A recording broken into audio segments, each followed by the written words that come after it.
Task 10, blood chemistry and electrolyte panel. We're going to be doing this in-house as well as sending it to an outside lab. First, we're going to go through the in-house portion.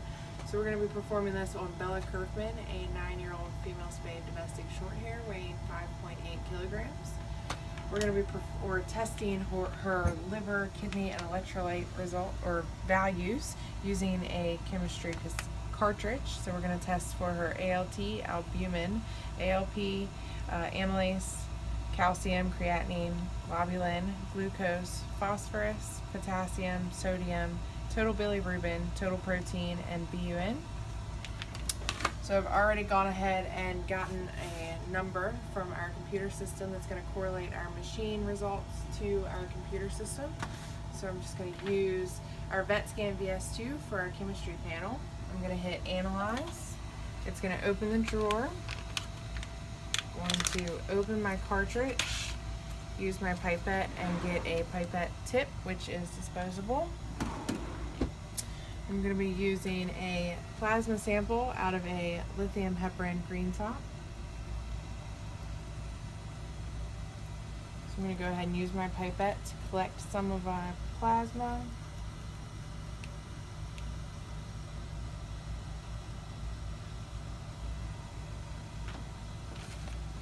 And take my cassette. I'm going to place the tip of my pipette into the hole and place the plasma around until it gets to where the two arrows meet. I'm going to do it nice and slow, trying to keep any air bubbles from forming. As you can see, it is at the lines where the two arrows meet. I'm going to place that into there, hit close drawer, and then it's going to ask for my number. Or I'm sorry, it's going to ask it for the species, so it's a cat, and then it's going to ask for my number, so it's 107959, and I'm going to hit done, and it's going to start to analyze. Okay, so now that Bella's in-house chemistry has finished running, we're going to go ahead and go into our file and make sure that all of our values have entered correctly.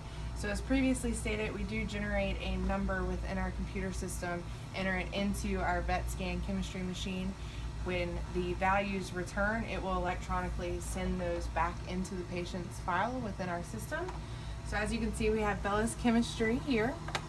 We've got the tests as well as the values and then the units of measure here. So we've got our albumin, total protein, and globulin, which are measured as grams per deciliter. We've got our ALP, ALT, which are units per liter, as well as our amylase. And then our T-bili, or our total bilirubin, BUN, calcium, phosphorus, creatinine, and glucose, which are milligrams per deciliter. And then our sodium and potassium are millimoles per liter. So it looks like all of her results are within normal limits. I'm going to go ahead and alert our doctor, and we'll get started with our procedure. I'm now going to go ahead and prep my sample to send to our outside lab. So I've got my packaging from Antec, which is our outside lab, as well as my samples. So I've got my lavender top with EDTA anticoagulant additive for my CBC, as well as a serum separator for our chemistry and T4. I've gone ahead and appropriately labeled these with Bella's name, date, as well as species. And then I've got my form, which I've already generated within our computer system to place with that, and it is going to be running a total body function, which is going to be these three tests combined. Bella is an employee pet, so I've gone ahead and labeled the form with employee pets so that they give the appropriate discounts. I'm going to go ahead and place my form as well as my samples into my Antec baggie.